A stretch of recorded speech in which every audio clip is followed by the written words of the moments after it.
So first of all, I just want to thank Elon for coming. Hungry. Absolutely. You didn't even have dinner, and we didn't even feed you No, properly. sorry to be a bit late. Oh, no. I just came from the Tesla factory in Fremont. Yes. Was something wrong? There's always something wrong. Did you have to at any given point, there's always something wrong. Yes. Because there's just too many things going on. Yeah. So, one of the trickiest things about a car is that there's thousands of individual components, there are thousands of unique components, and even if one of those things is missing, you can't make cars. Yes. So, today's fiasco was, I kid you not, we were missing $3 USB cable. Okay, so we could not complete cars because... The whole line was stopped.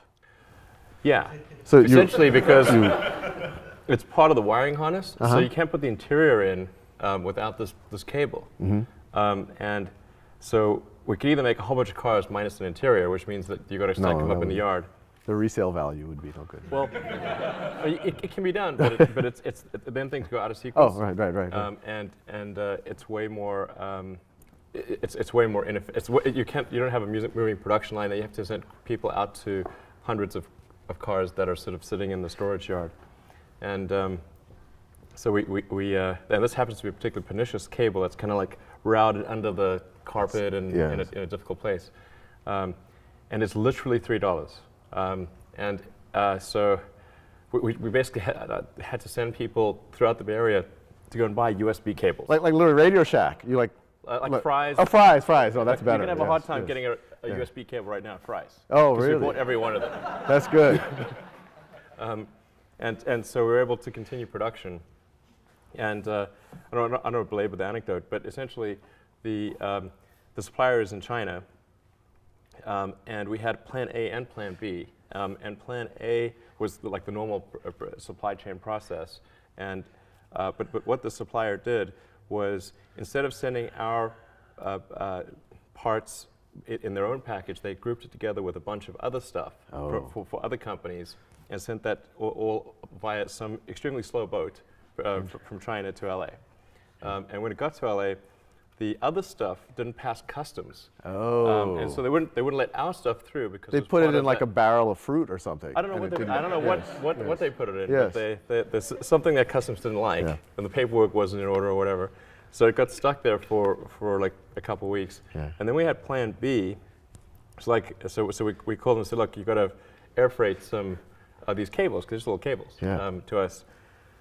And we talked to their U.S. subsidiary and ordered from the U.S. subsidiary, who then communicated to China. But then, because this was another batch of parts, it was kind of double the order, it exceeded the credit limit that we had. Oh, yeah, you got it. So it bounced off their credit limit, so they didn't ship it. Fascinating. So someone's losing their job now. This is, no, I'm kidding. No, you shouldn't fire anyone. It's pretty farcical. Oh, and anyway, so it's coming like tonight at 11 p.m. or something. Wow. And these things are happening like all the time. This was like an unusual circumstance. Yeah.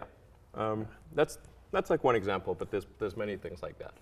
So I guess, that's actually a really good example, because that kind of leads into what I've always been fascinated by a lot of what you're doing is, I'll start with, how did you get into this? Into cars?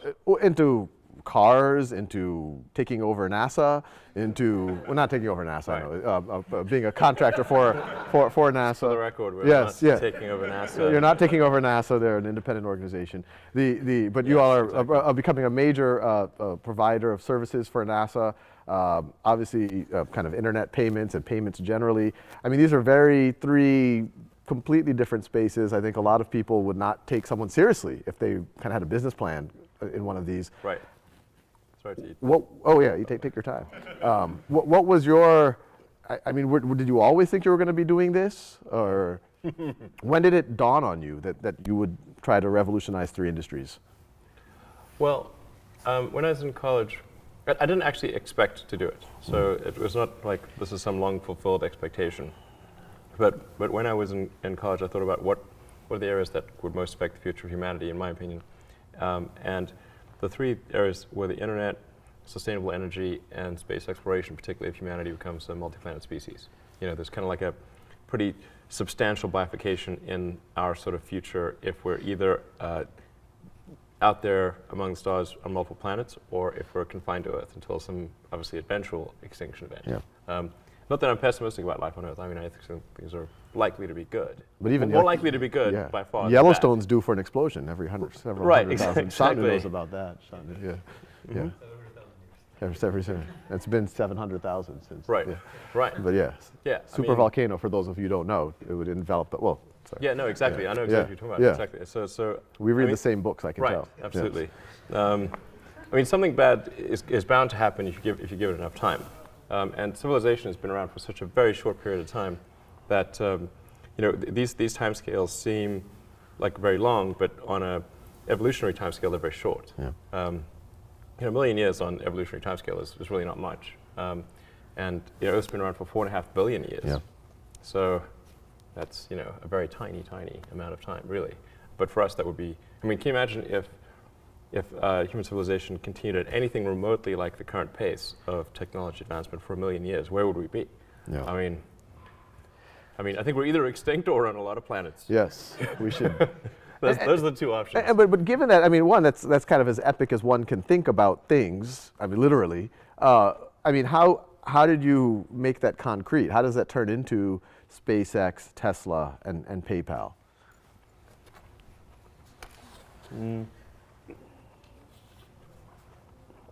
Well, so I thought about these things kind of in the abstract, not from the expectation that I would actually have careers in those arenas, but I wanted to be involved in at least one of them. Mm-hmm.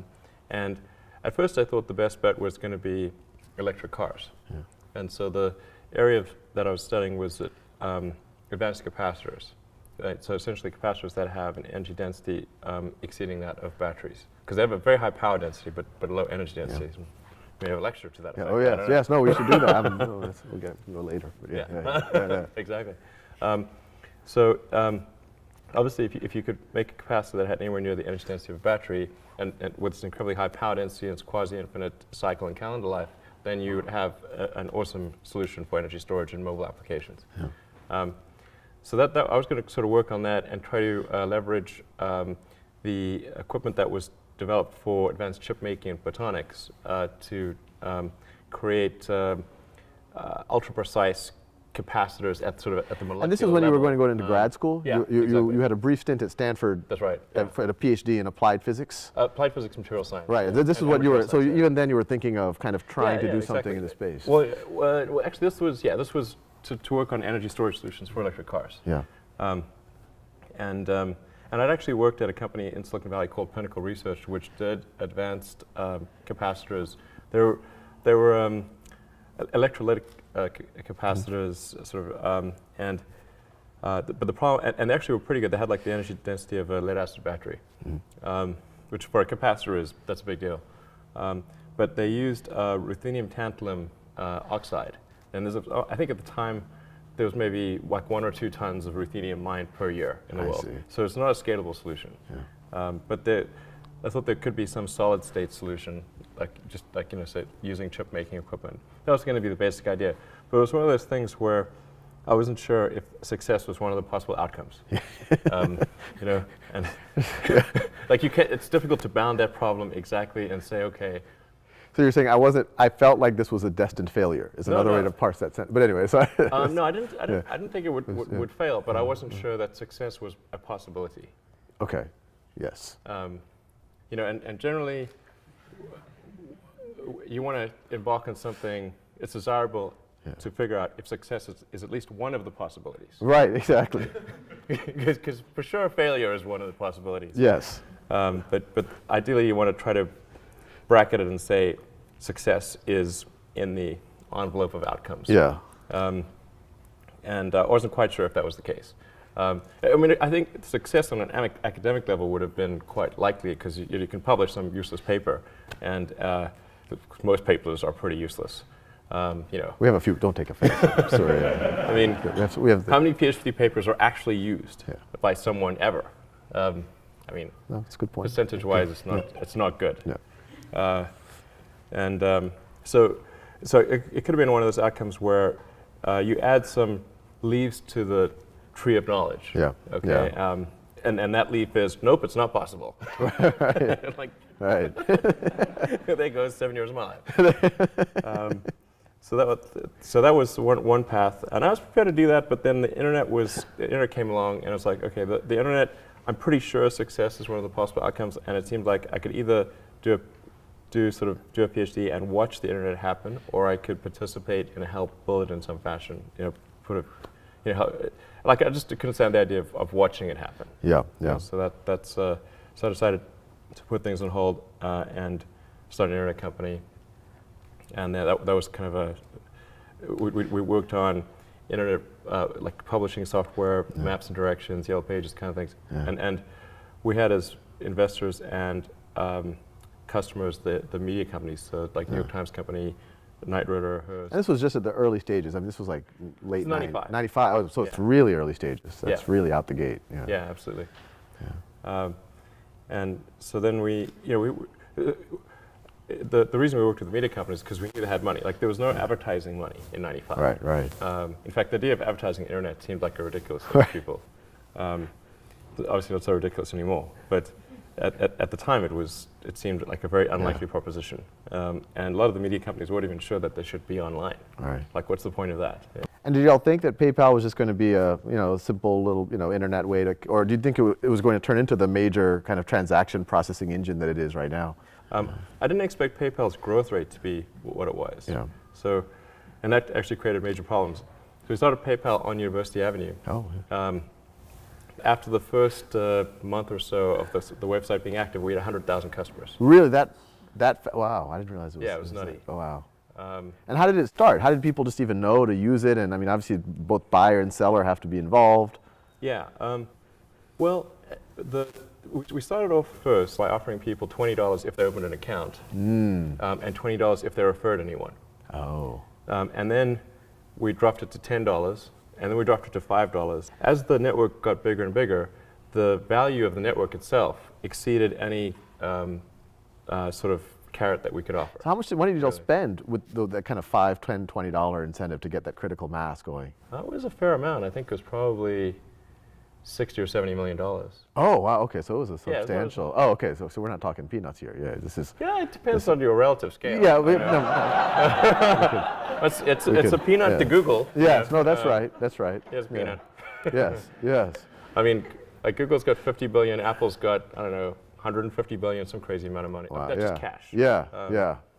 So it's not an outland. Well, yeah, no, I didn't realize that was 1% so of Google's core. cash would be $500 million. So that's 0.1% of Google's. That's true. You're right. That's inexpensive. It's relative to them, it's pretty inexpensive. Yeah, well, that's right. And then we just did a bunch of things to decrease the friction because I mean, it's just like bacteria in a petri dish. Yeah. So what you want to do is try to have one customer generate like 2 customers. Yeah. Okay, or something like that, maybe 3 customers ideally. And then you want that to happen really fast. You could probably model it just like bacteria growth in a petri dish. And it'll just it'll expand very quickly until it hits the sides of the petri dish. And it just slows down.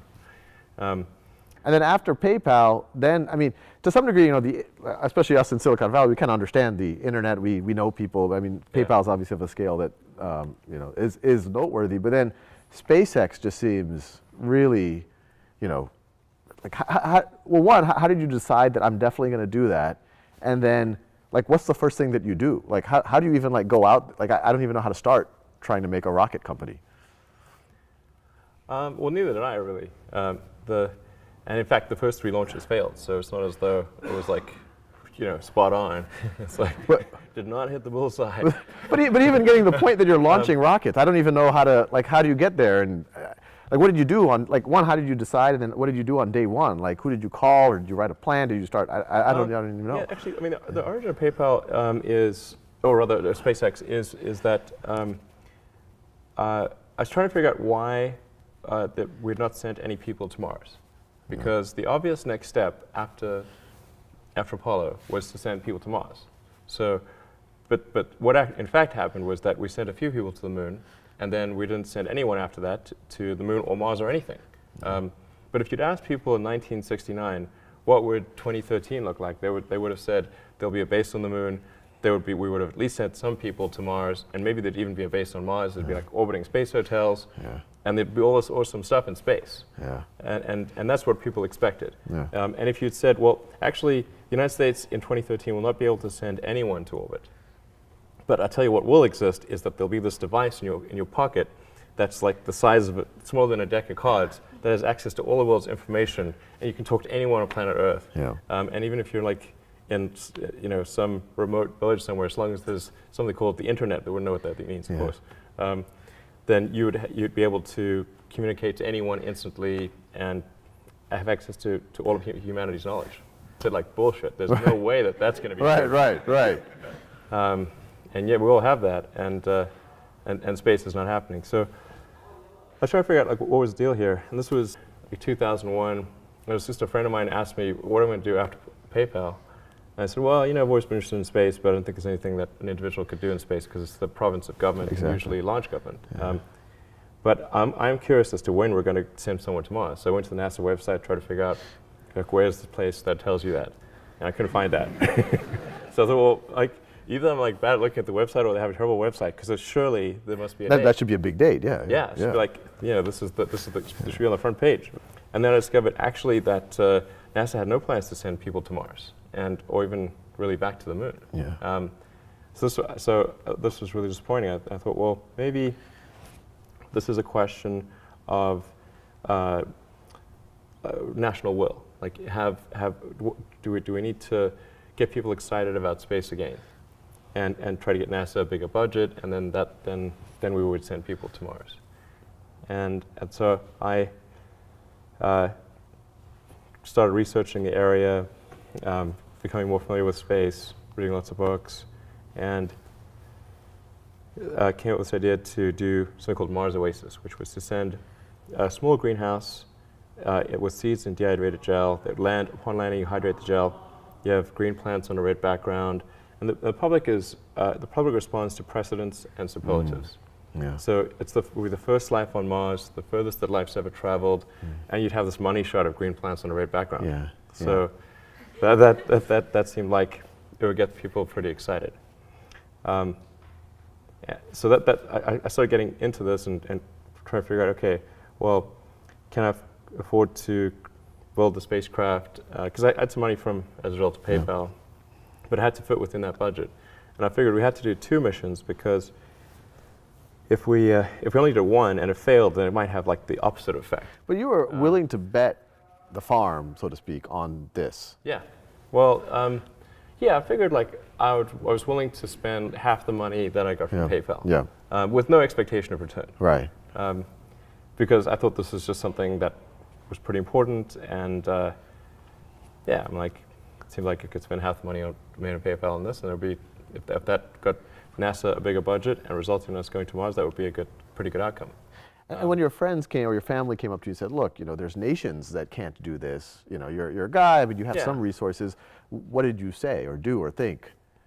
Well, so I had a lot of friends of mine try to talk me out of starting a rocket company because they thought it was crazy. And one friend of mine made me watch a video of rockets blowing up. And there were just lots of people that thought it was a really crazy idea, and there was some people that had tried to start rocket companies, not succeeded, and they tried to talk me out of it. And but the thing is that the premise for talking me out of it was, well, we think you're going to lose the money that you invest. And I was like, well, that was my expectation anyway, so I don't really mind if I lose.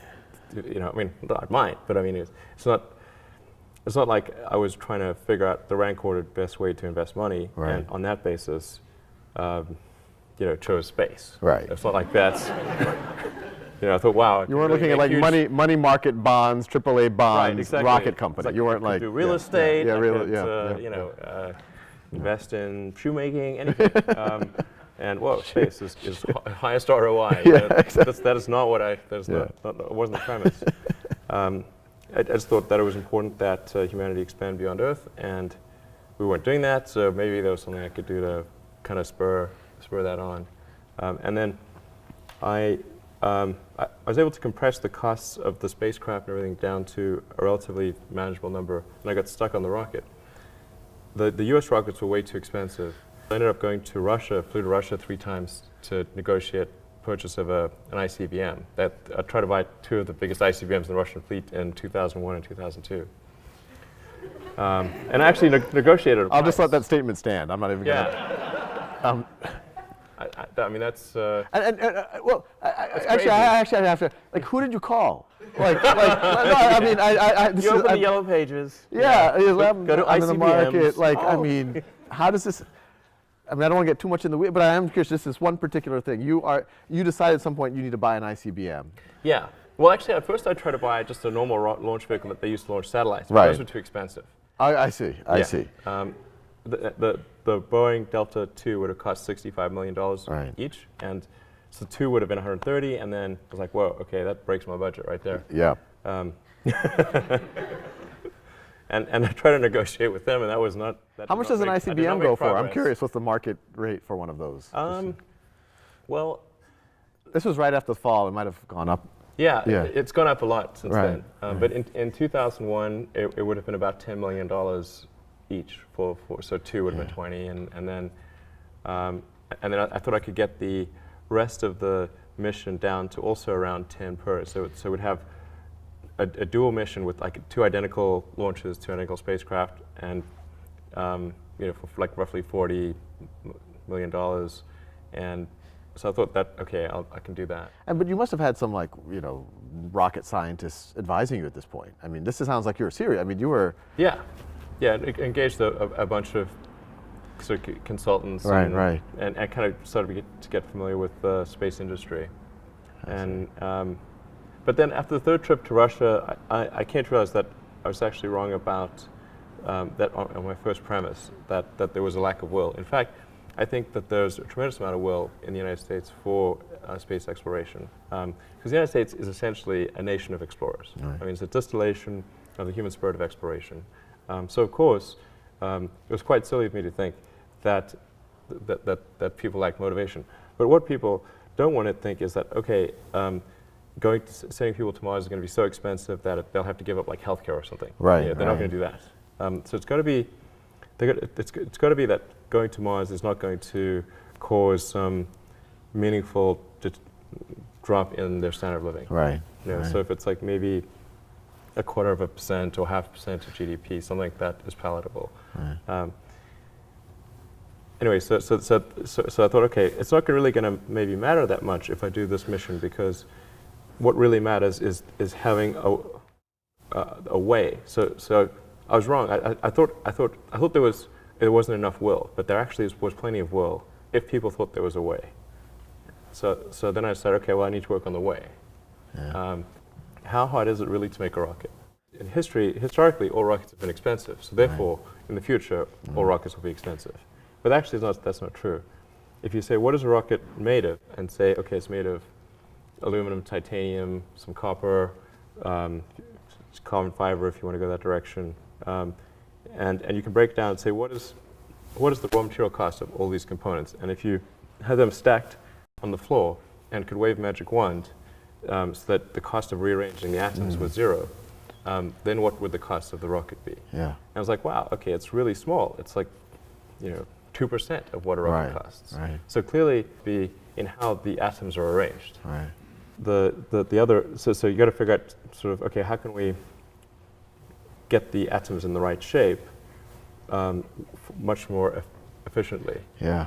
And so I had a series of meetings on Saturdays with people some of whom were still working at the big aerospace companies, just to try to figure out, is there some catch here that I'm not appreciating? And I couldn't figure out. There didn't seem to be any catch, so started SpaceX. And you ended up building. I mean, you had some failures, but obviously some huge successes. What was the cost that you were able to build this rocket for relative to what they were being built for before? So let's see. For the Falcon 1, which was the first rocket we built, and the first 3 flights did not make it. In fact, I mean, we got sort of progressively further, but like the first rocket came and landed maybe a couple hundred yards away from the launch site, and tiny fragments. Anyway, that rocket ended up costing around $6 million. Wow. Compared to other rockets in that class, which were about, say, $25 million. Wow, so significant. Yeah, like a quarter. Wow, wow. But there's an even better step beyond that, which is to make rockets reusable. Yeah. So right now, that is around what our comparison price is, excluding the refurbished ICBMs. Yeah. So if you say building a rocket from new, how does the SpaceX rocket compare to a rocket from Boeing or Lockheed? It's about a quarter of the price. However, if we make it reusable, then it can be 2 orders of magnitude cheaper. 2 orders of magnitude cheaper, well, 1/100th the price. That's right. I mean, and I've For seen you. for only today, Memorial Day sale. And I've seen some. I mean, y'all are doing like these vertical landings. Yeah. Like literally out of like the Yeah. 1950s, like sci-fi movies. Yep. And that's what you're talking about. Yeah. Yeah. Essentially, the rocket needs to come back and land at the launch site, and then reload propellant, take off again, like an airplane. And how far do you think we are its reusability, yeah. from that? Like when do you think, like, your best guess when we'll actually see that happening? And I'm hopeful we can do it next year. Oh, okay. Yeah. That's we've got some ambitious stuff at Khan Academy for the next year too, so we can compare. We're redesigning the site, Right. We've been working on it for a long time. I should say, SpaceX has been around for 11 years, and thus far we have not recovered any rockets. We've recovered the spacecraft from orbit, so that was great. But none of our attempts to recover the rocket stages have been successful. The rocket stages have always blown up, basically, on re-entry. Yeah. Now we think we've figured out why that was the case, and it's a tricky thing because Earth's gravity is really quite strong, and with an advanced rocket, you can do maybe 2 to 3% of your liftoff mass to orbit, typically, and then reusability subtracts 2 to 3%. Because you have to. Yeah. So then you go like nothing to orbit or negative. Right. And that's obviously not helpful. So the trick is to try to shift that from, say, 2 to 3% in an expendable configuration, to make the rocket mass efficiency, engine efficiency, and so forth so much better that it moves to around maybe 3.5 to 4% in expendable configuration, and then try to get clever about the reusability elements and try to drop that to around the 1.5 to 2% level. So you have a net payload to orbit of about 2%. But you're doing it at 2 orders of magnitude cheaper. Yeah, absolutely. Because our Falcon 9 rocket costs about $60 million, but the propellant cost, which is mostly oxygen, that's 2/3 oxygen, 1/3 fuel, is only about $200,000. Wow. And it's much like a 747. It costs about as much to refuel our rocket as it does to refuel 747. Within. Pretty close, essentially. So what I mean, assuming y'all are successful and you all have proven yourself to be successful on kind of these audacious things in the past, I mean, what happens? I mean, that seems like what happens in the next 5-10 years in the space industry if y'all are successful there? I mean, do we get to Mars? Do we have kind of market forces, commercialization of space starting to happen? Yeah. Let's see. Well, the first step is that we need to earn enough money to keep going as a company. So we have to make sure that we're launching satellites, commercial satellites like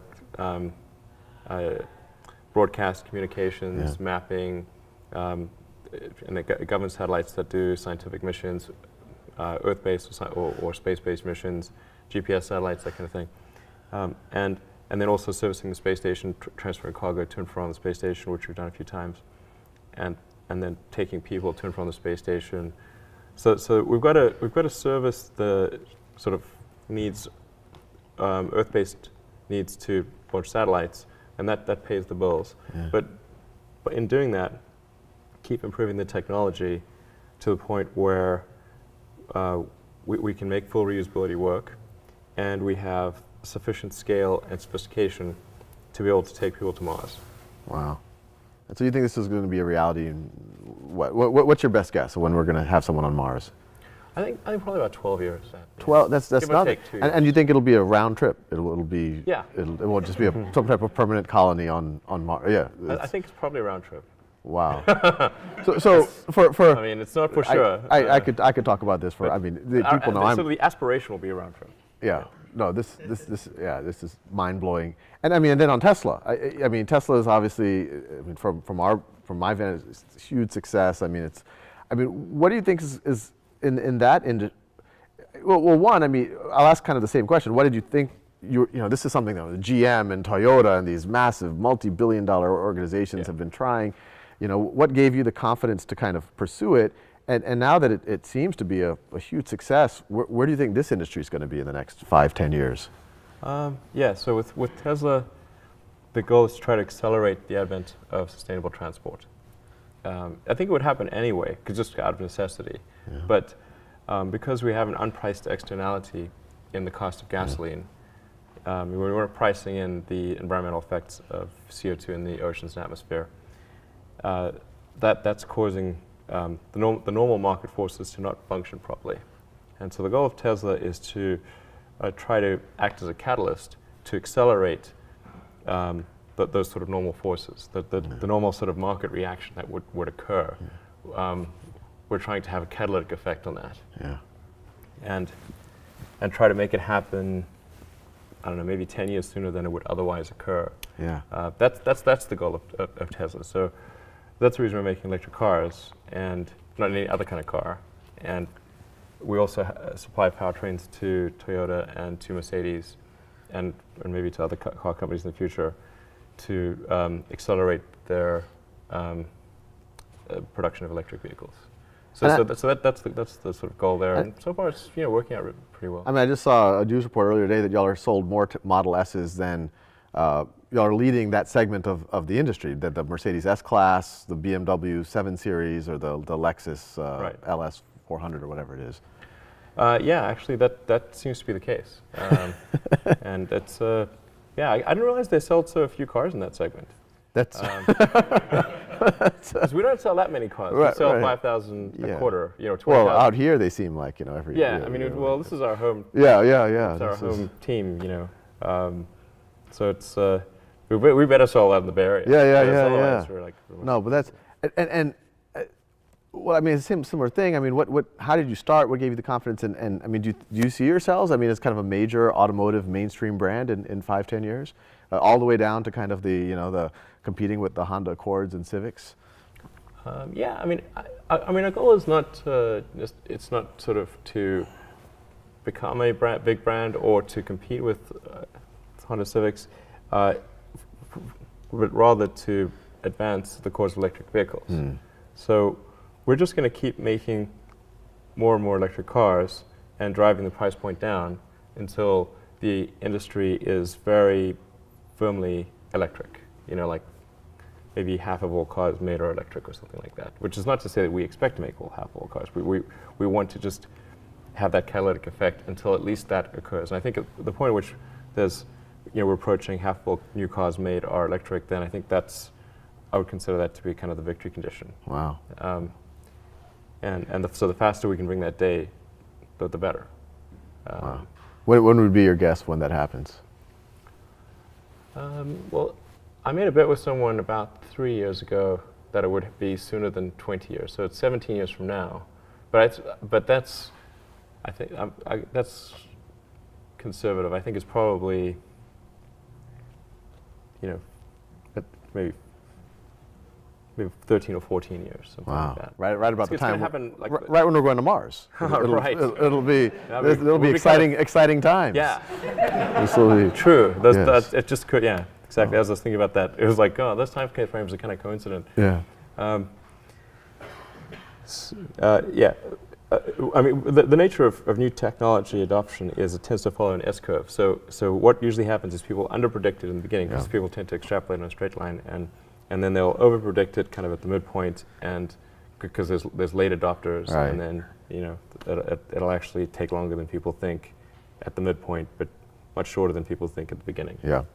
But I'm pretty excited about how things are going. It's in fact, I think I think that the pace of technology improvement is in energy storage, electric energy storage is really moving faster than anyone thinks. Wow. And I got one more. Where are we doing on time? Where's Esther? 9 o'clock. So how much time do you have? I want to make sure people. Well, I guess maybe another 15 minutes. Oh, okay. So I'll finish with one last question, then we'll open it up. I mean, what advice do you have for us at Khan Academy? I mean, you guys seem to be doing really great. So yeah. I was wondering if you had advice for me. Oh no, well. Cool. Yeah, I mean, it seems like you're doing an amazing job of really super leveraged. You know, I mean, obviously a small team, and you're having a dramatic effect on. Yeah, half these people don't even work here. They're just like, so like it's even, yeah. Right.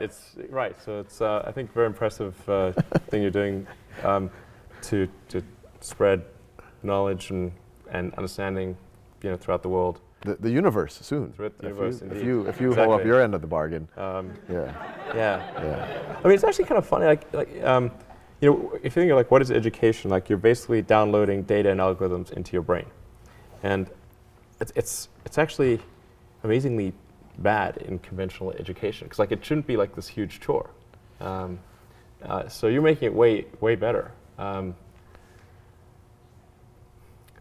I mean, I think a lot of the things that I would say you've probably heard 100 times, and in fact are if not doing. Like the more you can gamify the process of learning, the better. Like for my kids, I do not have to encourage them to play video games. Yeah. Okay, Yeah. I have to like pry them from their hands, like crack. Yes. It's like drop that crack needle. Yeah. You have that problem at your house too. Yeah, Yes. exactly. The crack is addictive.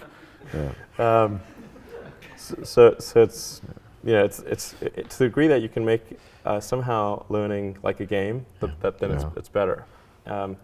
And I think unfortunately, like a lot of education is very vaudevillian. You've got someone standing up there kind of lecturing at people, and they've done the same lecture 20 years in a row, and they're not very excited about it. And that lack of enthusiasm, is conveyed to the students. They're not very excited about it. They don't know why they're there. Like, why are we learning this stuff? We don't even know why. In fact, I think a lot of things people learn, probably there's no point in learning them. Because they never use them in the future. Because who's going to launch a rocket into space? I mean, that's just like, yeah, exactly. That never happens. Well, you have to say, like, people, I think, don't stand back and say, well, why are we teaching people these things? And we should tell them probably why we're teaching these things. Because a lot of kids are just in school kind of puzzled as to why they're there. And I think if you can explain the why of things, then that makes a huge difference to people's motivation. Then they understand purpose. So I think that's pretty important, and just make it entertaining. But I think just in general, like conventional education should be massively overhauled, and I'm sure you very much agree with that. But yeah, I mean, the analogy that I sometimes use is like, have you seen like Batman, like the Chris Nolan movie, like the recent one, and it's pretty freaking awesome, right? And you've got incredible special effects, great script, multiple takes, amazing actors, and great sound, and it's very engaging. But if you were to instead say, okay, that even if you had the same script, so at least it's the same script, and you said, okay, now that script, instead of having movies, we're going to have that script performed by the local town troupe. Right. Okay, and so in every small town in America, if movies didn't exist, they would have to then recreate The Dark Knight. Right. With like home sewn costumes and like jumping across the stage, and not getting their lines quite right, and not really looking like the people in the movie, and no special effects and everything. And, I mean, that would suck. It would be terrible. That's right. That's Very. That's education. That's education. So with that, and I apologize to all of you guys for hogging up all of the time, because obviously I could talk for hours about this stuff. But I mean, we do have time, I think 5 or 10 minutes for a handful of questions. If none of you all have any, I have about 9 more, but yes. Yeah, so I noticed I picked up 2 kind of themes from what you were discussing. One was somewhat audacious goals, and the other was, I don't think I heard you use the word profit in anything that you spoke about. You seem to be, each thing is pointed at like reinvigorating an industry or bringing back space missions. How much of your success do you attribute to having really audacious goals, or versus just not being focused on the short term, money coming in, or I don't know, investors? Unfortunately, one does have to be focused on the short term and money coming in when creating a company, because otherwise the company will die. So I think that a lot of times people think like creating a company is going to be fun. I would say it's not. It's really not that fun. I mean, there are periods of fun, and there are periods of where it's just awful. And particularly if you're the CEO of the company, you actually have a distillation of all the worst problems in the company. There's no point in spending your time on things that are going right. So you only spend your time on things that are going wrong. And there are things that are going wrong that other people can't take care of. So you have like the worst. You have a filter for the crappiest problem in the company, the most pernicious and painful problem. So I wouldn't say I think you have to feel quite compelled to do it, and have a fairly high pain threshold. And there's a friend of mine who says like starting a company is like staring into the abyss and eating glass. And there's some truth to that. The staring into the abyss part is that you're going to be constantly facing the extermination of the company, because most startups fail. It's like 90%, arguably 99% of startups fail. So, that's the staring into the abyss part. You're constantly saying, okay, if I don't get this right, the company will die. It can be quite stressful.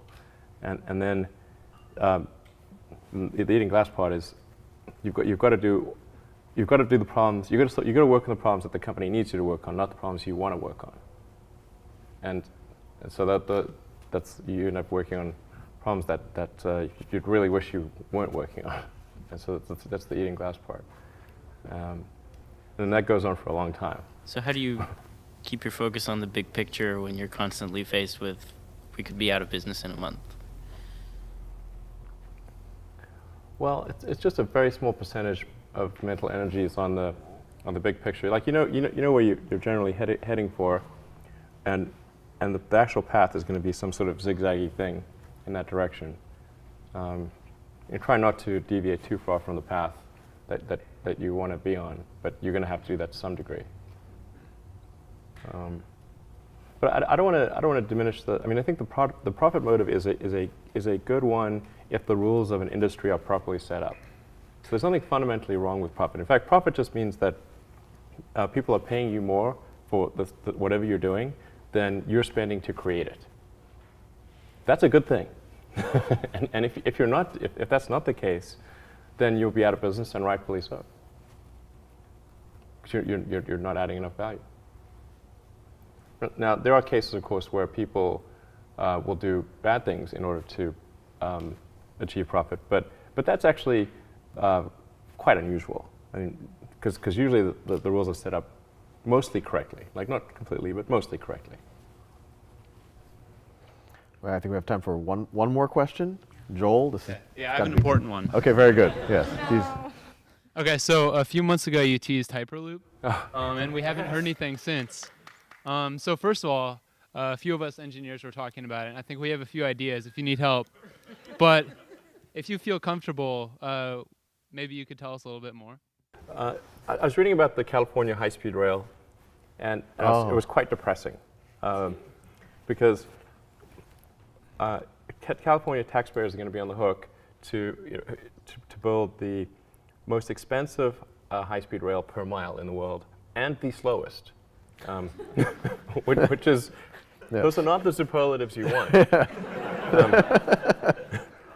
And it's like, damn it, like we're in California, we make super high-tech stuff. Why are we going to be spending now the estimates are around $100 billion for something that will take 2 hours to go from LA to San Francisco. I'm like, okay, well I can get on a plane and do that in 45 minutes. It doesn't make much sense. And isn't there some better way to do it than that?